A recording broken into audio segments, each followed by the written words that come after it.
हर राजनीतिक दल जो है इस मुद्दे को लेकर चुनाव लड़ने की बात करता है, अपने मुख्य एजेंडे में इसको शामिल करने की बात करता है। इसलिए ओबीसी महासभा एक बार फिर आप सभी के माध्यम से जनता के बीच में इस मुद्दे को लेकर, चूंकि संसद सत्र आज से चालू हो रहा है, इसलिए इस मुद्दे को लेकर आपसे माध्यम से देश के तमाम उन लोगों से जो जातीय जनगणना चाहते हैं उनसे बात करना चाहती है। और आज के प्रेस कॉन्फ्रेंस में मुख्य रूप से मुख्य अतिथि के तौर पर हमारे आदरणीय देश के सबसे बड़े सामाजिक न्याय के योद्धा जो इस समय जातीय जनगणना एवं इस देश को बचाने की लड़ाई पहली पंक्ति में आकर खड़े होकर लड़ रहे हैं, श्री सत्यपाल मलिक साहब आज की इस प्रेस वार्ता में मुख्य रूप से मौजूद हैं।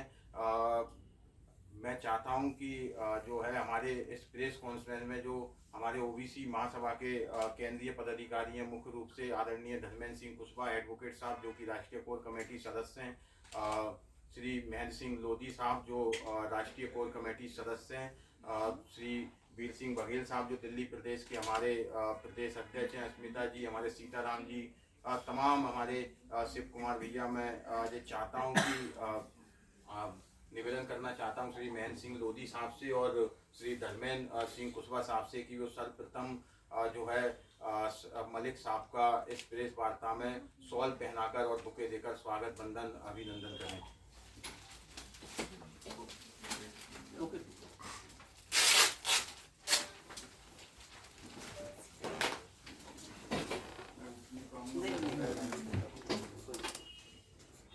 सर दिस साइड थोड़ा सा नीचे कीजिए सर, दिस साइड प्लीज।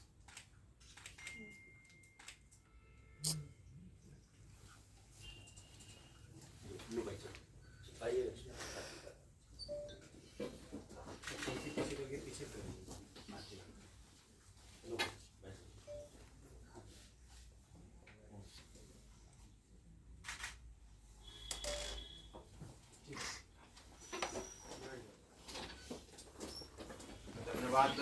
अब मैं इस प्रेस वार्ता को आगे बढ़ाते हुए जातीय जनगणना इस देश में क्यों जरूरी है और इस देश के विकास के लिए जातीय जनगणना क्यों लाभदायक सिद्ध हो सकती है, इस पर सबसे पहले मैं आदरणीय हमारे राष्ट्रीय कोर कमेटी सदस्य ओबीसी महासभा के सीनियर पर्सन महेंद्र सिंह लोधी साहब से निवेदन करूंगा कि इस देश में जातीय जनगणना क्यों जरूरी है और हमने लंबे समय से जातीय जनगणना पर लड़ाई जो लड़ी है उस लड़ाई को आप इस प्रेस वार्ता के माध्यम से जनता के बीच में रखने का काम करें। आदरणीय महेंद्र सिंह लोधी साहब। बहुत बहुत धन्यवाद राष्ट्रीय प्रवक्ता विश्वजीत जी। मैं महेंद्र सिंह लोधी, ओबीसी महासभा राष्ट्रीय कोर कमेटी सदस्य, मीडिया हमारे साथियों का बहुत बहुत स्वागत करता हूं। और आज बहुत ही महत्वपूर्ण मुद्दा जो जातीय जनगणना का है इस देश के अंदर, उस पर कुछ बात रखना चाह रहा हूं। जैसा कि आप सबको बताना चाहूँगा कि ओबीसी महासभा जो है वो एक गैर राजनीतिक संगठन है। इस संगठन ने लगातार 18 राज्यों में पैदल यात्रा करके हजारों ज्ञापन दे के और जनता को जगाने का प्रयास किया है कि जनगणना आखिर क्यों होना चाहिए। तो हम लोगों ने लगातार प्रयास किया है। इसी बीच में आपको कुछ मुद्दे ऐसे जो हमारी जनता को मालूम नहीं है, विभिन्न जाति समूह की सामाजिक, आर्थिक, शैक्षणिक स्थिति और आवश्यकताओं के बारे में सूचनाओं का सरकारी प्रमाणित दस्तावेज होगा अगर जनगणना होती है। तो जाति जनगणना से उन जाति समूह की पहचान होगी जो आजादी के बाद से केवल आज तक सचमुच से वंचित हैं, हक अधिकारों से, न्याय से वंचित हैं। जाति जनगणना से यह सटीक जानकारी प्राप्त होगी कि किसका कितना उत्थान हुआ है सरकार की योजना के द्वारा। जाति जनगणना से यह प्रमाणित सटीक जानकारी प्राप्त होगी कि कितनी हिस्सेदारी और भागीदारी वंचित पिछड़ों को मिली है। जाति जनगणना से प्रमाणित सटीक जानकारी प्राप्त हो सकेगी कि कितने प्रतिशत पिछड़ा वर्ग के लोग नौकरी करते हैं, व्यापार में है, ठेकेदारी में है, रोजगार में है, मीडिया में है, अन्य से में कितनी भागीदारी है। जाति जनगणना से प्राप्त कुछ आंकड़ों से पता चलेगा कि पिछड़ों का कितना विकास हुआ है। साथियों, इस देश के अंदर न्यायालय है। न्यायालय में ओबीसी की सिर्फ 0%, लगभग 0.1% ही भागीदारी है। मीडिया में सिर्फ 3% भागीदारी है। व्यापार में अगर देखा जाए बड़ी बड़ी जो कंपनियां हैं, जो प्राइवेट सेक्टर चल रहा है, उसमें लगभग सिर्फ 3.5 या 4% हिस्सेदारी है। और आप देख रहे होंगे कि ये सारी जो हिस्सेदारी की हमारी जो बात है, हम लगातार उठा रहे हैं कम से कम 12 साल से।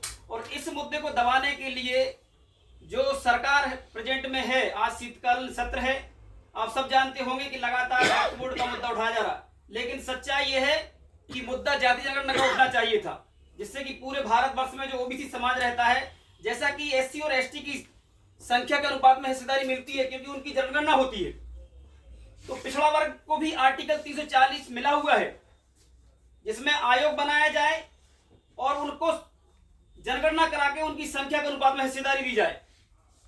लेकिन अभी तक तमाम सरकारें जितनी भी रही हैं, किसी ने भी इस विषय को उतना मजबूती से नहीं लिया। इसलिए शीतकालीन सत्र शुरू हो रहा है और हम सरकार से और विपक्ष से कहना चाहते हैं कि अगर आप हमारे इस मुद्दे को उठाते नहीं है और सरकार अगर हमारी बात नहीं मानती है, तो आने वाले समय में हम किसान आंदोलन जैसा एक बड़ा आंदोलन करेंगे और पूरे देश के अंदर ये आंदोलन शुरू होगा। साथियों, जाति जनगणना को रोकने के लिए कहीं बटेंगे कटेंगे का नारा, कहीं हिंदू मुस्लिम मंदिर मस्जिद का नारा, हिंदुस्तान पाकिस्तान के तमाम प्रकार की चीजें हथकंडे चलाए जा रहे हैं। अभी अभी कुछ ऐसे भी मुद्दे लेके आ रहे हैं कि उनका वक्फ बोर्ड है तो हमारा सनातन बोर्ड भी होना चाहिए, तमाम प्रकार की चीज चल रही है। लेकिन जाति जनगणना जब तक नहीं होगी तो पिछड़ों को हक कैसे मिलेगा? और अगर हिस्सेदारी की बात की जाए तो हमको तो धर्म में भी हिस्सा चाहिए, मंदिर में भी चाहिए, सब जगह हिस्सा चाहिए, और तब तक नहीं ये मिलेगा जब तक कि जाति जनगणना नहीं होती है। इसीलिए आज हमारे बीच में मंडल इस समय में काफी बड़ी भूमिका निभाने वाले आदरणीय सतपाल मलिक जी हैं और शरद यादव जी के साथी हैं। तो ये बताना चाहते हैं चैलेंज के साथ कि अगर मोदी सरकार हमारे इस विषय पर अभी शीतकालीन सत्र में मुद्दा नहीं लाती है तो आने वाले कम से कम 20 दिन के अंदर हम लोग किसान आंदोलन जैसा धरना शुरू कर देंगे। हमारी अभी पदयात्रा भी शुरू हो चुकी है बुंदेलखंड से, हम लोग 10 तारीख से दिसंबर में शुरू करने वाले हैं उसको, और दिल्ली की ओर लेके आने वाले हैं। और ये तमाम जितनी भी पार्टियां जो इस मुद्दे को उठा रही हैं, उनसे निवेदन करूंगा कि बचकाने तरीके से ना उठाएं। अगर उठाना है तो वाकई उठाएं, चाहे कुछ भी करना पड़े, जैसे कि किसान आंदोलन में हुआ था, उसी प्रकार से हमको इस आंदोलन को भी आगे बढ़ाना पड़ेगा। इतना ही मैं कहना चाहूंगा। धन्यवाद आदरणीय महेंद्र सिंह जी। ये जरूरी है कि संसद सत्र में जो है जातीय जनगणना का मुद्दा उठाया जाए, क्योंकि वो आधे से ज्यादा आबादी देश की ओबीसी वर्ग की है। इसलिए देश के विकास में ओबीसी की भागीदारी कैसे सुनिश्चित की जाए, उस पर चर्चा होना जरूरी है। और आगे इस प्रेस वार्ता को बढ़ाते हुए मैं धर्मेंद्र सिंह कुशवाहा साहब से निवेदन करूंगा, उसके बाद हम मलिक साहब को सुनेंगे। आदरणीय धर्मेंद्र सिंह कुशवाहा साहब, अपने आप विचार कैसे हम इस आंदोलन को जनता के बीच में लेके जा रहे हैं, आप संबोधित। मैं सबसे पहले तो मीडिया के साथियों का ओबीसी महासभा की ओर से तहे दिल से स्वागत अभिनंदन करता हूं।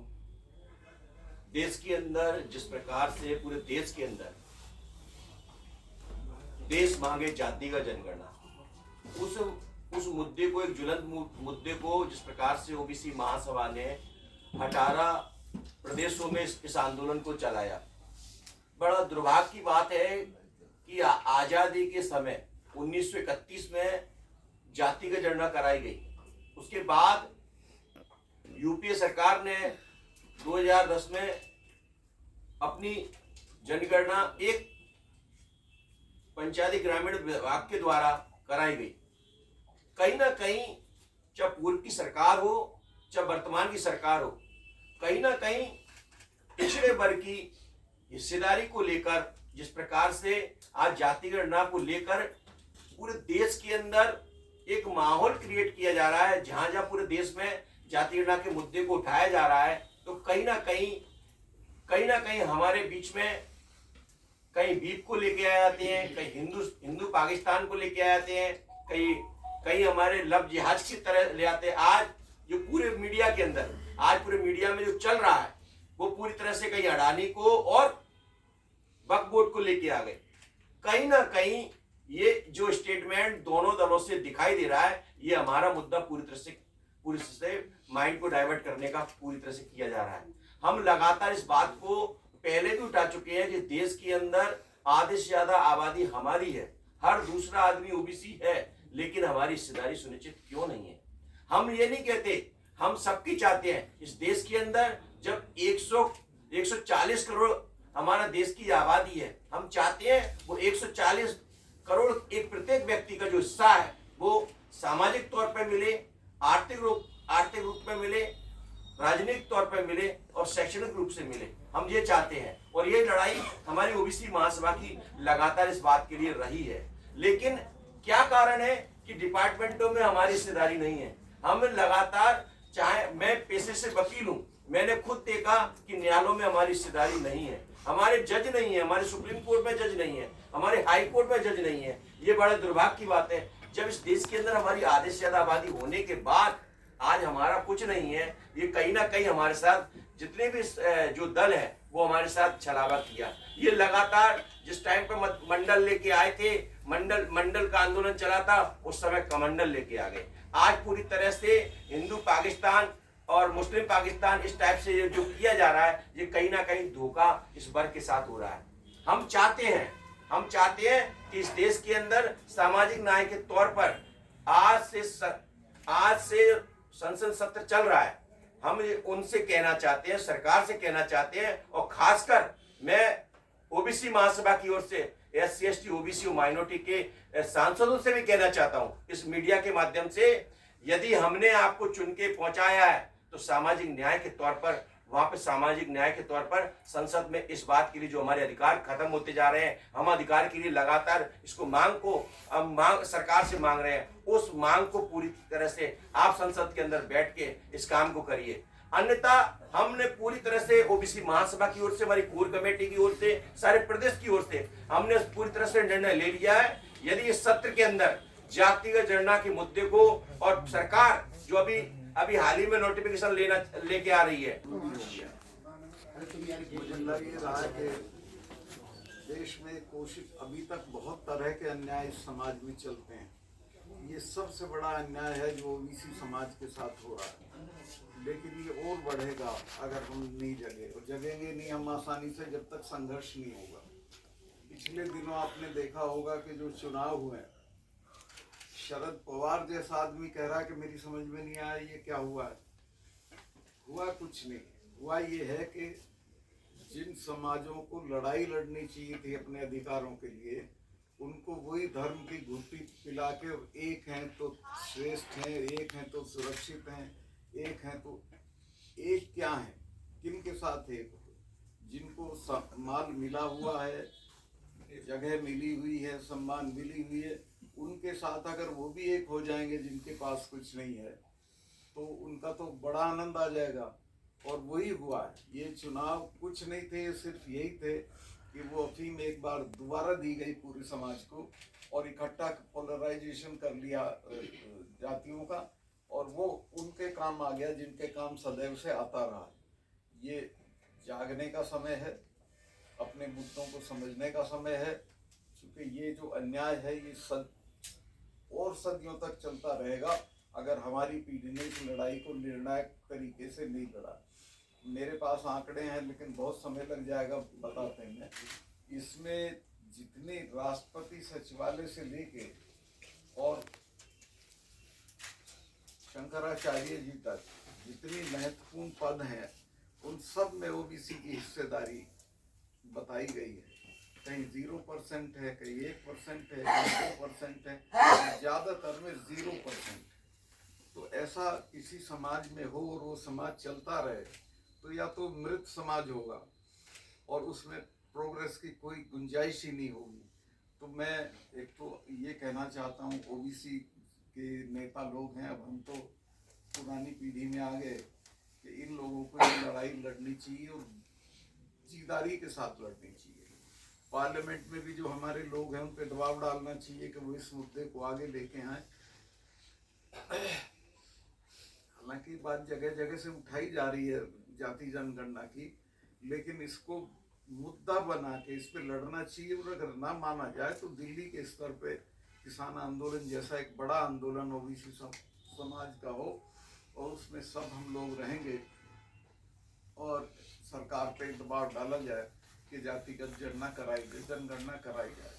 सरकार की कोई दिलचस्पी नहीं है जातिगत जनगणना कराने में, क्योंकि उसमें उनका नुकसान होता है, वो उसी सिस्टम का हिस्सा है जिसमें ये अन्याय हो रहा है। तो मैं आपके माध्यम से पूरे देश को, सभी जातियों को, सवर्णों को भी कि भाई ऐसा मत करो, कुछ तो देखो कितना अत्याचार है इन लोगों के साथ, और हमारे मुद्दे पे हमारी मदद करें। खास तौर से जो ओबीसी के नौजवान हैं उनका मैं आह्वान करता हूं कि इकट्ठा होके और इस लड़ाई को निर्णायक तौर तक ले जाना चाहिए। अब हमारी हालांकि उम्र बहुत हो गई है, पर मैं भी जिस स्तर पे लड़ाई होगी उसमें शिरकत करूंगा और आगे आगे रहूंगा। और मैं आश्वस्त हूँ, ये मुद्दा इतना, इसमें कोई बहस कर ले आके तो सब ये कहेंगे भाई बहुत अन्याय है। तो ये मुद्दा ऐसा है कि इसे उठाओगे तो कामयाब हो जाओगे, नहीं उठाओगे तो नहीं होंगे। तो यहाँ तो जब तक बच्चा रोता नहीं है, माँ भी रोटी नहीं देती है, तो शोर मचाना पड़ेगा, लड़ना पड़ेगा, संघर्ष करना पड़ेगा, तब ये हिस्सेदारी मिलेगी। अगर हमने नहीं ली तो आने वाली जनरेशन्स को तो पता नहीं कब मिलेगी। तो मैं आपके माध्यम से यही कहना चाहता हूँ कि वक्त रहते सरकार को इस पे चिंतन करना चाहिए। एक ये जातिगत जनगणना शुरू करनी चाहिए और जल्दी से जल्दी, ताकि उसके नतीजे आ जाएं, सबको पता चल जाए कि समाज में हम कितने हैं और हमारी हिस्सेदारी कितनी है। उससे समाज भी सचेतन होगा, जीवंत होगा, समाज में भी जान आएगी। तो इसको जल्दी से जल्दी कराना चाहिए। और अगर नहीं होता है तो मैं आप नौजवान साथियों से कहता हूं कि इस संघर्ष को आगे बढ़ाएं, और मैं इसमें पूरी तरह से आपके साथ हाजिर रहूंगा। धन्यवाद। धन्यवाद। सर, जो नारा दिया था योगी जी ने, कटोगे तो कटोगे, इस नारे पर सर आपका क्या है सर रिएक्शन? ये नारा सर एक भाई साहब, ये हिंदूवाद के रिवाइवल का नारा है। ये नारा जो है लोगों को, आपको बिना कुछ हिस्सेदारी दिए हिंदू बनाना, इकट्ठा करना, और अब उनके मुद्दों में आपकी हिस्सेदारी हो जाए। आपके मुद्दों में योगी जी ने ये तो नहीं कहा कभी भी कि भाई पिछड़ों को कुछ मिलना चाहिए, इस तरफ तो उनका ध्यान नहीं है। ध्यान क्या नहीं है, वो चाहते नहीं है ध्यान देना। तो ये नारा इसीलिए था कि हिंदू रिवाइवलिज्म हो, ये सब इकट्ठा हो जाए, और वो नतीजा हो भी गया, देख लिया आपने चुनाव का। तो ये नारा एक टेक्टिकल, इनके जो सवर्ण लोग हैं समाज में जो पहले से आरूढ़ है सब जगहों पे, ये उनका नारा है, ये भारत के समूचे समाज का नारा नहीं है। सर किसान आंदोलन जैसी आपने बात कही है, तो ये कब से शुरू करेंगे, क्या इस पर? ये लोग बताएंगे, करने वाले ही हैं, हम तो हिस्सेदारी करेंगे। आपका किस तरह सपोर्ट करेंगे? सर आप किस तरह से सपोर्ट करेंगे इसको? जैसे मैंने किसान आंदोलन में सपोर्ट किया था तो मैं गवर्नर था, उसके बावजूद मैं प्रधानमंत्री के पास गया और मेरा झगड़ा हो गया उनसे 5 मिनट में, तू मैं हो गई। और मैंने उनको कहा कि नहीं, ये गलत है और आपको किसानों की बात सुननी चाहिए। 2 महीने बाद माफी मांग के कानून वापस लिए उन्होंने। तो आप भी अगर धरना, प्रदर्शन और जितने भी लोकतांत्रिक तरीके होते हैं लड़ने के, वो करेंगे तो आपकी कामयाबी हो जाएगी। सर क्या लगता है, लगातार कई सालों से ओबीसी महासभा धरना प्रदर्शन कर रहा है, ज्ञापन दे रहा है, लेकिन अभी भी तक मांग पूरी नहीं हुई है। क्या लगता है, इतना बड़ा जो प्रदर्शन का जो ऐलान किया जा रहा है, इससे क्या सरकार करेगी? भाई अभी तो दिल्ली के स्तर पे तो ऐसा देखो, दिल्ली ऊंचा सुनती है। दिल्ली के स्तर पे जब तक नहीं होगा तो आप कहीं करते रहिए जगदलपुर में, उसका असर यहाँ नहीं आता। दिल्ली के लेवल पे एक बार आपको पूरे देश से संगठित समाज को लाना पड़ेगा, लड़ाना पड़ेगा। सर जाति गणना आप बात कर रहे हैं, जाति गणना होनी चाहिए, किन जातियों की बात कर रहे हैं? सभी जाति। नहीं, किसकी, किस धर्म की? सभी। वैसे तो सब धर्मों की। हाँ, ये मैं पूछे, ये मेरे क्वेश्चन है कि हर धर्म में जातियां हैं, बहुत सारी जातियां हैं, तो सबकी होनी चाहिए या खाली हिंदू की होनी चाहिए? वहाँ भी उनमें भी बहुत अन्याय है पिछड़ों के साथ, सब धर्म की होनी चाहिए। पर उनकी नहीं कोई बात करता है, सब हिंदू धर्म की जातियों की बात करते हैं। उनके लिए हम तो बात नहीं कर सकते। मालिक साहब, आज की प्रेस वार्ता पे अपने कुछ ऐसा बात कहा कि जो अपने अभी तक भी इस चीज को नहीं कहा, मणिपुर जल रहा है, क्वालिटी लीडरशिप है कि नहीं है, मुझे ये जानना जरूरी है। अच्छा, दूसरी बात कि ओबीसी के महासभा जो मतलब जाति गणना की बात की है, तो उसको करने में क्या बीजेपी को क्या नुकसान हो रहा है, मेरे को तो यही समझ में नहीं। ये तो आप उनसे पूछिए, पर मणिपुर का मैं बताता हूँ। ये बहुत शर्म की बात है कि आज दिन तक प्रधानमंत्री ने विजिट नहीं किया। बिटिया भी मर जाती है तो उनका कॉन्डोलेंस जाता है। मणिपुर में कितनी किलिंग्स हो गई हैं, पूरा समाज 50-50 बटा हुआ है और बहुत खतरनाक स्थितियां। मेरी तो खैर ये जानकारी है कि एक वर्ग को तो सरकारी वेपन दिए जा रहे हैं और दूसरे वर्ग को दबाया जा रहा है, और उसका नतीजा होगा कि वो कल को चाइना से वेपन मांगेंगे, किसी और से मांगेंगे और विखंडन की प्रक्रिया शुरू हो जाएगी। मणिपुर जो एक सेटल्ड स्टेट थी उसको इन्होंने अपनी राजनीति के लिए खराब कर दिया। तो फिर मणिपुर मतलब बोलना चाहते हैं कि it will not get the fair and law and order situation. अभी मणिपुर के साथ फेयर डीलिंग नहीं हो रही है। प्रधानमंत्री को खुद जाना चाहिए, दोनों वर्गों से बात करनी चाहिए बैठा के, और जो चीजें सरकार के स्तर पर होनी चाहिए वो कर देनी चाहिए। Thank you. महेंद्र जी, आप थोड़ा बता दीजिए जी।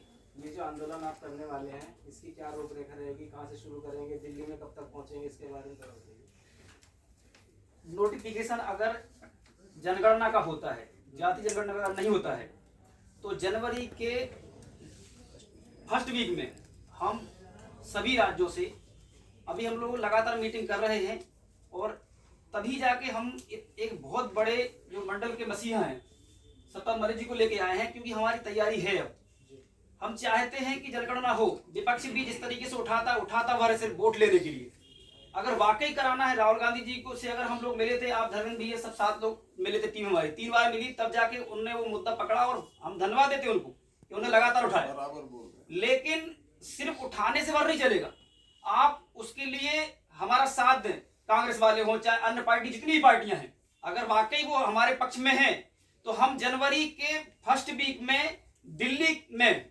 सड़कें जाम करने वाले हैं और सभी राज्यों से हम लोगों को लेके आने वाले हैं। उसकी मीटिंग मतलब चल रही है, वो इसलिए भी अपन बदल सकते हैं। तो हम लगातार इस मुद्दे को लेके सभी राज्यों के साथ कोऑर्डिनेट कर रहे हैं, और सारे देश के अंदर जितने भी संगठन है हमारे, उनके साथ भी कोऑर्डिनेट कर रहे हैं, और ये लगभग तय हो गया है, क्योंकि सरकार खुद कह रही है कि हम जनवरी में नोटिफिकेशन जारी कर रहे हैं। और इसीलिए हम कह रहे हैं कि अगर वो जनगणना का कर रहे हैं तो फिर हम जाति जनगणना के लिए पूरे देश के अंदर के लोग जितने भी हैं, जो हमारे सामाजिक न्याय के लोग हैं, चाहे वो सवर्ण हो, चाहे मुस्लिम हो, चाहे सिख हो, चाहे ईसाई हो, चाहे हिंदू हो, सब पिछड़ा वर्ग में आते हैं, और सभी की जिम्मेदारी बनती है। और हमने सबसे कोऑर्डिनेट किया है कि हम दिल्ली के अंदर, जैसा कि मलिक साहब ने कहा है कि आपको अब लड़ना पड़ेगा, हक अधिकारों के लिए लड़ना पड़ता है, और उसी की तैयारी हमारी है। हम दिल्ली में किसान आंदोलन जैसा, और किसानों से भी सपोर्ट लेंगे और एक बड़ा आंदोलन करेंगे, और मोदी की नाक में दम कर देंगे हम, जब तक की जनगणना नहीं होगी।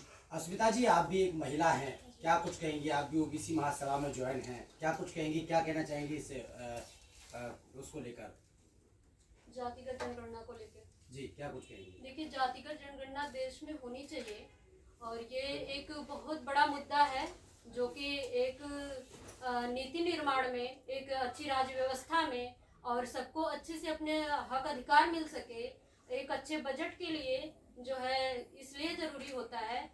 अभी हम लोग कहते थे हर बात में, जो मौजूद केंद्र में सरकार है बीजेपी की, ये हर बात में पाकिस्तान को लाते हैं, लेकिन पाकिस्तान की ये बातें बार बार पहले बताई जाती थी कि पाकिस्तान में जातिगत जनगणना नियमित रूप से नहीं कराई जाती, इसलिए वहाँ की राज्य व्यवस्था बहुत खराब है।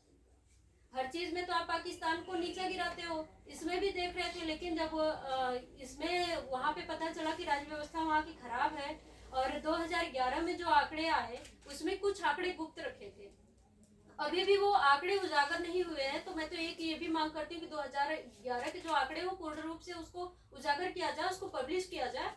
और दूसरी चीज ये है कि जो 2011 के आंकड़े हैं, मतलब 2021 में जो जातिगत जनगणना होनी थी, कोविड-19 की वजह से नहीं हो पाई, लेकिन 2021 कोविड-19 चला गया, 22 चला गया, 23, 24, हम 25 आने वाला है, हम 25 में आ रहे हैं। बाकी देशों में भी नहीं हो पाया था, लेकिन बाकी देशों ने करा लिया, लेकिन अभी यहाँ पे कुछ नहीं हो पाया। बिहार जैसा एक प्रांत है जिसने अपनी जातिगत जनगणना कराई, और ओबीसी का वहाँ पे चौंकाने वाला आंकड़ा आया, ओबीसी, एसटी और माइनॉरिटी का सबका, मतलब सवर्ण समाज छोड़ दिया जाए तो 84% के लगभग उनकी हिस्सेदारी थी। मैं उनसे मतलब क्या अब इस आंकड़े से ये पता चलता है ना कि क्या उन 84% लोगों को उतने प्रतिनिधित्व मिल रहा है सरकार में, चाहे वो नौकरी पेशा हो, चाहे न्यायालय हो, चाहे सरकारी कोई विभाग हो, किसी भी विभाग में उन्हें उस तरह के जो है कोई भी प्रतिनिधित्व नहीं मिल रहा है। मैं 1 मिनट मैं कुछ आंकड़े 4 आंकड़े बताऊंगा आपको, बहुत जरूरी है ताकि आपको भी पता चले कि स्थिति क्या है पिछड़ा वर्ग की। राष्ट्रपति सचिवालय है, कुल पद है 49। अब आप सोचिए, राष्ट्रपति 49 पद है सिर्फ, उसमें 45 सवर्ण है, SC और ST 4 हैं और OBC 0 है। जो इस देश को चला रहे हैं और जिनकी संख्या 65% इस देश के अंदर, हमारी 1931-32 में जनगणना हुई, उस समय हम 52% थे और हमारे लोग उस समय कम एजुकेटेड थे, इसलिए हमारे ज्यादा बच्चे हो गए, तो हमारी संख्या ज्यादा बढ़ गई। आज हम ही लड़ते रहते हैं, कोई यादव से लड़ रहा, लोधी से कुशवाहा, क्यों? क्योंकि हमारी गिनती नहीं, पता नहीं हमें। तो हमारे किसी के अगर यादव के 10 बन जाए तो लोधी कहता है इनके ज्यादा बन गए, अगर पाल के ज्यादा बन गए तो कुशवाहा कहता है इनके ज्यादा बन गए। अगर हमारी संख्या निकल के आ जाएगी तो हम जो हमारी 543 सीट है इस देश के अंदर लोकसभा की, उसमें हम डिवाइड कर सकते हैं कि लोधी को इतना होना चाहिए, यादव को इतना होना चाहिए, कुशवाहा को इतना होना चाहिए, जाट को इतना होना चाहिए। 3743 जातियां जो OBC वर्ग की हैं, उनको उनकी संख्या के अनुपात में हिस्सेदारी मिलेगी। हम कह रहे हैं अगर कम संख्या तो लोकसभा में नहीं बनेगा तो विधायक तो बनेगा, विधायक नहीं बनेगा TI बनेगा, DSP बनेगा, कलेक्टर बनेगा, कुछ ना कुछ तो बनेगा। लेकिन आज की स्थिति में आप देख लीजिए, चाहे नामदेव समाज हो, चाहे सेन समाज हो, चाहे ताम्रकार समाज हो, चाहे सोनी समाज हो, कहीं भी कोई भी नेतृत्व इन समाज को है नहीं।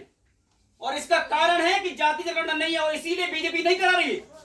उसको पता है कि अगर ये पब्लिक हो जाएगा ना तो जब ये बताइए, धर्म तो पूरा हम जाट, लोधी, कुशवाहा, यादव सब धर्म हम लोग ही तो कंधों पे रखे हुए हैं ना, मुसलमानों को लड़ रहे हैं। लेकिन आप बताइए, क्या कोई मंदिर में एक भी, आप लोगों को ये बोलना नहीं चाहिए लेकिन मलिक साहब बैठे हैं, राम मंदिर की कमेटी में एक भी OBC नहीं है, जबकि कल्याण सिंह, उमा भारती, विनय कटियार से लेकर तमाम जितने भी हिंदुवादी OBC वर्ग के नेता थे, सबने लड़ाई लड़ी, गोलियां खाई और आज कहां से कहां हैं। लेकिन सोचने वाली बात है कि एक भी राम मंदिर की कमेटी में नहीं रखा गया। अब सचिवालय देख लीजिए आप, जो लोकसभा सचिवालय है उसमें सिर्फ एक है, राहुल गांधी जी ने बताया क्यों। और ये शर्मनाक इस देश के लिए, आखिर ऐसा पिछड़ा वर्ग क्या गलत कर रहे हैं कि उसको सवर्ण भी हमारी आवाज नहीं उठा रहे। अरे इस देश को मजबूत बनाना है तो आपके अपने भाइयों को ऊपर उठाना पड़ेगा, नहीं उठाना पड़ेगा। और इसीलिए आप फिर देखिए, उपराष्ट्रपति कार्यालय में 7 पद हैं, उनमें से 7 के 7 सवर्ण हैं, SC ST और OBC एक भी नहीं है। कैबिनेट के मंत्री सचिवालय में 20 हैं, उनमें सवर्ण 19 है, एक भी OBC नहीं है। ये देश चल रहा है। इसीलिए आज आप देश के अंदर कहीं आप चला रहे हो कि हिंदू एकता की बात कर रहे हैं, कहीं आप लव जिहाद की बात कर रहे हैं। अगर वाकई जितने भी, चाहे देवकी नंदन हो, चाहे बागेश्वर वाले हो, मैं इसलिए कहना चाह रहा हूं क्योंकि ये सारे के सारे लोग एक RSS के एजेंट बन के OBC को गुमराह करने के लिए कर रहे हैं। अगर वाकई हिंदू एकता करनी है तो आप अंतर जाति विवाह करवाइए और सारे मठाधीशों को बुलाइए, आप जितने भी देश के अंदर हैं वो तुम्हें आशीर्वाद देंगे और हजारों जोड़े और साथ में अंतर जाति विवाह करिए, अनुसूचित जाति के साथ सवर्ण साथ लोग करें। अगर देश में अगर बाकी तुमको एकता लानी है, हिंदू एकता करना है, लेकिन ये सब झूठ पाखंड चल रहा है इस देश के अंदर और गुमराह करने का काम चल रहा है, जिससे कि इस देश का सही आंकड़ा निकल के सामने आए। आप बताइए, रामायण में कहां लिखा है? एक अनुद्र आचार्य हैं, उन्होंने ये कहा कि जाति जनगणना नहीं होना चाहिए। अब सोचने वाली बात है, जो कथावाचक का काम करते हैं वो आज हमारे इस जाति जनगणना का विरोध कर रहे हैं। क्यों? क्योंकि उनको पता है कि जितने भी देश के अंदर ट्रस्ट हैं मंदिरों के, वो सारे के सारे उन्हीं के पास हैं। भाई एक भी लोधी नहीं है, एक भी कुशवाहा नहीं है, एक भी जाट नहीं है। क्या हम लोग सिर्फ हिंदू मुस्लिम में मुसलमानों से लड़ने के लिए हो रहे हैं क्या? हमारी भी हिस्सेदारी होना चाहिए। बॉर्डर पे क्या हमारे लोग नहीं है क्या? हैं, लेकिन हमारे को हिस्सेदारी नहीं है। आप चौंकाने वाले आंकड़े देख लेंगे, ये हमने इनकी ही वेबसाइट से निकाले हैं। और हमारे लोगों को भी शर्म करना चाहिए, थोड़े चुल्लू भर पानी में मर जाना चाहिए सांसदों विधायकों को, कि आप सदन में जाके गुलाम RSS की प्रयोगशाला से सारे के सारे सांसद विधायक बनाए जाते हैं। मलिक साहब एक भी नहीं बोलता यहाँ पे आके, जबकि बोलना चाहिए उनको। आंकड़े चौंकाने का। कृषि, अब ये बताइए कृषि कौन करता है? कृषि तो पूरा पिछड़ा वर्ग ही कर रहा है ना। लेकिन आप सोचिए 274 पद हैं, जिसमें से 259 पद सिर्फ सवर्णों के पास हैं। जो कोई हल नहीं चलाता, मैं उनका विरोध नहीं कर रहा, जो चलाते होंगे ठीक है, जो हल नहीं चलाते, जो कभी पानी नहीं देते, कभी रात में जग के किसान खेत नहीं रखाते, वो लोग आप सोचिए उस जगह बैठे हुए हैं, वो कैसे हमारे देश के किसानों का भला होगा? ये सोचने वाली बात है। रक्षा मंत्रालय में 1379 पद हैं, 1331 पद सिर्फ सवर्णों के पास हैं। अब आप बताइए SC ST सिर्फ 48 है, ओबीसी कितने हैं? 3 और सिर्फ ओबीसी है, बताइए। अब आप सोचिए सारे के सारे सैनिक हमारे हैं बॉर्डर पे, सारा सब कुछ हमारा है, लेकिन बड़े अधिकारी हमारे नहीं है। इस देश के अंदर बहुत बड़ा छल किया जा रहा है। हिंदू मुस्लिम का मुद्दा, वक्त का मुद्दा, लव जिहाद का मुद्दा, तमाम प्रकार के जितने भी मुद्दे हैं, ये सारा का सारा आरएसएस की प्रयोगशाला से निकल के आ रहा है, ताकि पिछड़ा वर्ग को ये हक ना मिले, जनगणना ना हो। अरे हम किसी को रोक थोड़ी रहे, सवर्णों की हो, ब्राह्मणों की हो, राजपूतों की हो, सबकी हो, जितने भी देश के अंदर रहते हैं, पता तो चले कि तुम्हारी संख्या कितनी है और तुम कितना हिस्सा झूठे पाखंड से और षड्यंत्र से लेके बैठे हो। इसलिए ये बहुत ही महत्वपूर्ण प्रेस वार्ता है। मीडिया से मैं निवेदन करूंगा, देश के अंदर आपकी मीडिया को भी हम लोग ही सुन रहे हैं और हम चाहते हैं, आप खुद सोचिए, जब आप मीडिया में हमारी जनगणना की बहस सुनते हैं तो 4 और 5 के 5 ब्राह्मण समाज के लोग बैठे होते हैं। एक भी लोधी नहीं, एक भी जाट नहीं, एक भी कुशवाहा नहीं, एक भी पाल नहीं, एक भी साहू नहीं, एक भी तामेगार नहीं, एक भी सोनी नहीं। इस देश की जिन पिछड़ा वर्ग की बात कर रहे हैं मीडिया में, उसका एक बंदा नहीं है, लेकिन फिर भी मीडिया में आप बहस चला रहे। मलिक साहब, ऐसा होता है मीडिया में। तो हम लोग, आप लोग भी सोचिए कि आखिर ऐसा चल क्यों रहा है। आरक्षण में बात चल रही है, लेकिन वहां पर आरक्षण को डिफेंड करने के लिए पाठक बैठे हैं, राजपूत बैठे हैं, कोई सोनी, मतलब ऐसे लोग बैठे हैं जिनको वो खुद ही हमारा विरोध कर रहे हैं और खुद ही डिफेंड कर रहे हैं पार्टियों की तरफ से बैठ के। तो बीजेपी जो है इस देश के अंदर, देखिए पहले क्या हुआ उससे मतलब नहीं है। अगर वो सबकी बात करते हैं तो फिर जनगणना की बात होना चाहिए। और हम रियल में कह रहे हैं आपसे, आप लोग बिल्कुल छापिए कि हम जनवरी में ये जाम करेंगे दिल्ली, अगर हमारी जनगणना नहीं होती है। और मोदी जी अपने आप को कह रहे थे कि हम बहुत बड़े ओबीसी वाले हैं। इसकी 14 में ये कह रहे थे कि मुझे ओबीसी बोल दिया, रो रहे थे। और सरकार सत्ता में आ गए तो एक बार भी इन्होंने कभी भी अपने नाम मुंह से पिछड़ा वर्ग शब्द नहीं निकाला। आप सोचिए, ऐसे निकम्मे प्रधानमंत्री इस देश को मिले हैं जो खुद समाज से आते हैं लेकिन कभी पिछड़ा वर्ग की बात नहीं करती। ये दुर्भाग्य की बात है हमारे देश के लिए, ऐसा प्रधानमंत्री है। और लोग कहते हैं कि हम चाहते हैं, अगर आप अपने आप को बहुत बड़ा प्रधानमंत्री कहते हो और ओबीसी वाला कहते हैं तो जनगणना कराइए ना, क्या दिक्कत है? क्योंकि आप खुद से नहीं चलते, सिर्फ मोहन भागवत आपको चलाते हैं, जिस कारण जनगणना नहीं हो पा रही। सर धन्यवाद। मैं एक बात और कहना चाहता हूं कि जिस प्रकार से अभी जो हमारा आंदोलन जनवरी में होने जा रहा है, हम लोग पूरी तरह से जाति गणना के लिए, आर पार की लड़ाई के लिए ओबीसी महासभा भारत की राजधानी में अब कूच करने वाला है। और हम उन निकम्मे जो हमारे ओबीसी के सांसद हैं जो बैठे हुए हैं, यदि इस सत्र में जाति गणना के लिए इस मुद्दे को नहीं उठाते हैं और उसको अमल नहीं कराया जाता तो उनके चेहरों को काला कराया जाएगा, तो ओबीसी महासभा करेगी। और देश के प्रधानमंत्री जब जिस प्रकार से झूठे ओबीसी बोलने की बात कह रहे हैं, जाति गणना के बारे में आज तक नहीं बोले। हम पूर्ण रूप से ओबीसी महासभा इस बार जनवरी माह में एक बड़ा आंदोलन पूर्ण रूप से हम लोग करेंगे। और यहाँ जब तक हमारा मुद्दा अगर सरकार नहीं मानती तब तक हम यहाँ से हटेंगे नहीं।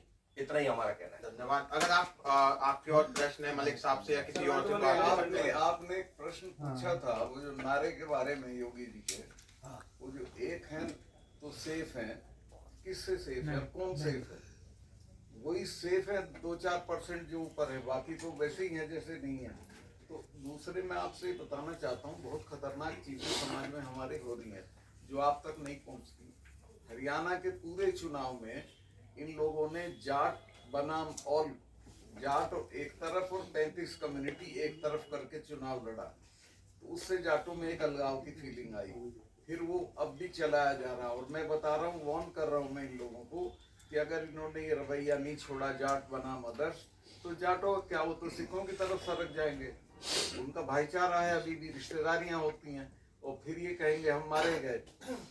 जब दंगा होता है, जब ये नूह का दंगा हुआ, तो नूह के जो वहाँ के सवर्ण नेता थे जो मंदिर वाले, इन लोगों के फोन गए खाप के चौधरियों के पास कि साहब आइए, हमको मेव जो है मार देंगे।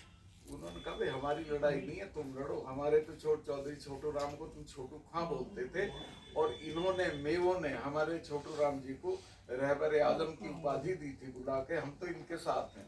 तो समाज में जो नीचे नीचे जो चीजें हो रही उनको भी आप स्टडी करिए, उस पर लिखिए। ये बहुत खतरनाक हो रहा है। और ये तात्कालिक तौर पे इनको ये बहका सकते हैं कि एक हैं तो सेफ हैं, और वो कंसोलिडेशन भी कर सकते हैं हिंदुओं का, लेकिन जब तुम हिंदुओं को हिंदू नहीं मानोगे तो कैसे होगा? सबको तो एक सा नहीं मानते हो। मलिक साहब, मोदी सरकार के साथ है बीजेपी, सारे सवर्ण तो नहीं है, और भी लोग होंगे। मोदी के नाम पे मंत्री बन जाते हैं, मुख्यमंत्री बन जाते हैं, वो आपके साथ आएंगे ना आए तो फिर कमाल करें। अब उनका वो बन जाते हैं, उनको भी जनता का समर्थन है ना, फिर कैसे आपका आंदोलन सफल होगा? भाई वो मंत्री बन रहे हैं, उनके साथ भी जनता लगी है, उनके कहा तो वो लोग आएंगे नहीं। उनको व्यापक घोटाले जैसे में बचा लिया जाता है, वो कैसे आएंगे? हाँ, वो तो मैं सुनो, वो क्या कह रहा हूँ, वो फिर कैसे आंदोलन सफल होगा? भाई वो आए आपके साथ, जो सवर्ण सब नहीं है और लोग भी हैं, वो भी आए आपके साथ। जनता तो आएगी, जनता आएगी तो अपने आप घर छोड़ तो जनता ही तो उनको चुन के भेज रही है, जनता ही तो मंत्री बना रही है, अपने आप थोड़ी बन जाते तो हैं। जनता तो उनके कटेंगे बटेंगे मुद्दे पे आ रही है, जिनको जो जनता समझती नहीं मुद्दे को क्या होता है। हमारे जिले में कहीं मुसलमान समाज है ही नहीं, तब भी वो बटेंगे कटेंगे चला रहे हैं। आप समझे ना, किसी जिले में नहीं है तब भी चला रहे हैं। तो कहने का मतलब सीधा है, ये गुमराह करके, कैसे भी करके कटेंगे बटेंगे। अभी आपने देखा, देवकीनंदन जी का देखा, वो कह रहे हैं कि सनातन बोर्ड लाना है। आप मुझे बताइए, जनगणना कराओ पहले, फिर सनातन बोर्ड लाओ। मैं कह रहा हूं आपसे कि उसमें हमारे लोगों की संख्या बिल्कुल बराबर रखो आप, फिर हम समर्थन करते हैं उसका भी। बिल्कुल तुम्हारा जो कह रहे हैं ना कि सनातन बोर्ड, आप सिंपल सी बात है, हमारा एक ही मुद्दा है देश के अंदर, जाति जनगणना करा दो, पिछड़ा वर्ग को कोई जरूरत नहीं है। जिसको पता चल जाएगा, यादव को, लोधी को, कुर्मी, कुशवाहा, प्रजापति, रजक, साहू, सबको कि मेरी संख्या इतनी है, वो उस पार्टी को लात मार के भाग जाएगा। क्यों? क्योंकि उसको पता है कि मुझे इसने, हमारी समाज को इसने टिकट नहीं दी, इतनी हमारी संख्या है। सिंपल सी बात है, ये डर रहे हैं, इनकी पार्टी खत्म हो जाएगी जिस दिन ये पता चल जाएगा। तो ये बताएं जी, ओबीसी समाज तो हर वर्ग में कहीं ना कहीं है, मुसलमानों में भी बहुत ओबीसी समाज के लोग हैं, लेकिन आज भी उनको ध्रुवीकरण के संबल में जो मामला और चल रहा है, मस्जिदों के मामले चल रहे हैं, तो ये बहुत बड़ा एक स्कैंडल जिस तरीके से चलाया जा रहा है, तो क्या उनको भी आप अपने साथ जोड़ोगे, उन समाज को भी जोड़ के रखोगे? क्या उनकी भी कोई लिस्ट आपके पास है कि ये लोग इस समाज से जुड़े देखिए, हैं? पिछड़ा वर्ग का मतलब ये है हिंदू, मुस्लिम, सिख, ईसाई सभी, ये कोई अलग नहीं है। अगर आप जनगणना होगी तो आपकी भी हो जाएगी, ठीक है ना। इसमें अलग से नहीं कि हिंदू ओबीसी कराना है कि मुस्लिम ओबीसी की, ये तो सब्जेक्ट ही नहीं है हमारा। हमारा सब्जेक्ट है कि जनगणना कराओ, चाहे आप ब्राह्मण हो, चाहे आप बनिया हो, चाहे कोई भी समाज से हो, चाहे आप धर्म से हो।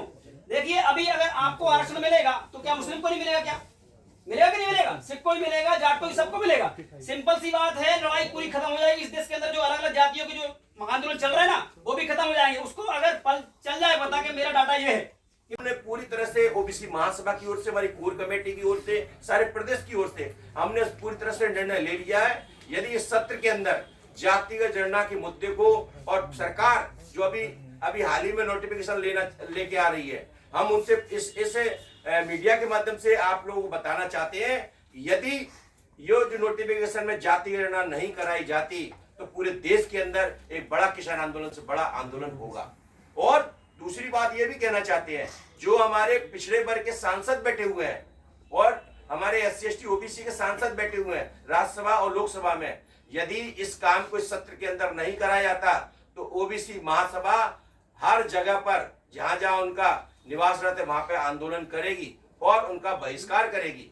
आने वाले समय में आप लोगों से भी मेरा मीडिया के माध्यम से विनम्र निवेदन है, जिस प्रकार से हम लोगों ने इस देश के अंदर, हमने कील से लेके हवाई जहाज तक बनाया, और इस देश के अंदर आज दिनांक तक हमारी हिस्सेदारी नहीं है। हम चाहते हैं आप एक चौथा स्तंभ है सामाजिक न्याय के तौर पर। आप लोगों ने जितना हमारी बात को सरकार तक पहुंचाया, उस प्रकार से आज भी हमारे बीच में आप लोग इस काम को करेंगे। और आप हमारे बीच में सबसे बड़ी खुशी की बात है, हम हमारे गुरु शरद यादव जी मंडल जनक और गुरु के साथी और जो मंडल जनक, हम इनको भी, हमारे जो पूजनीय आए हुए हैं मलिक साहब, हम उनका तहे दिल से स्वागत करते हैं कि पूरे देश के अंदर जातिगत जनगणना, सामाजिक न्याय और किसान आंदोलन में जिस प्रकार मुखर पूरी तरह से संविधान बचाने के लिए काम किया था, हमारी आवाज बनने ओबीसी महासभा की ओर से आए हुए, हम उनका तहे दिल से स्वागत अभिनंदन करते हैं। धन्यवाद। बहुत बहुत धन्यवाद धर्मेंद्र जी। इस प्रेस वार्ता को आगे बढ़ाते हुए दो लाइनों के साथ मैं आदरणीय मलिक साहब को इस संबोधन के लिए आमंत्रित कर रहा हूं कि हर समस्या का मुकम्मल समाधान हूं, मैं भारत का संविधान हूं, मैं गरीब हूं, मैं वंचित हूं, मैं मजदूर हूं, मैं किसान हूं, मैं दलित हूं, मैं पिछड़ा हूं, मैं आदिवासी हूं, मैं मुसलमान हूं, मैं भारत का संपूर्ण पिछड़ा वर्ग समाज हूँ, मैं भारत का संविधान हूँ। इस देश के प्रत्येक व्यक्ति की जन समस्याओं का निराकरण इस देश के संविधान ने किया है। आज इस देश के संविधान को कुचलने का प्रयास किया जा रहा है, मनुस्मृति लागू करने का काम किया जा रहा है। इस देश के संविधान को बचाने की लड़ाई में सबसे अहम भूमिका आदरणीय मलिक साहब की वर्तमान समय में रही है। आदरणीय मलिक साहब से मैं निवेदन करूंगा कि संविधान को बचाने की लड़ाई मैं आपके शब्द जो इस मीडिया के माध्यम से जनता तक, लोगों तक, जन जन तक पहुंचेंगे, वो शब्द इस लड़ाई को बचाने के लिए अहम और मुख्य होंगे। और जातीय जनगणना के मुद्दे पर आपके शब्द पूरा देश आज सुनना चाहता है। आदरणीय मलिक साहब,